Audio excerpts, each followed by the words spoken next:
Today we talk about how can you fix this problem or know how you can do that on your Dragon City app. So all you have to do, so you just click here on settings, click on it here. We just click on settings, it's going to show for you list like this here.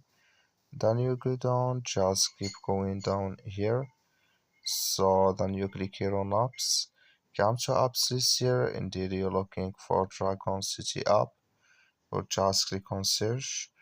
So then here at Dragon City, just click on it. So then you come to this list, click here on full stop. So then you click here on OK, then you go down. You just click here on storage, come to storage list here.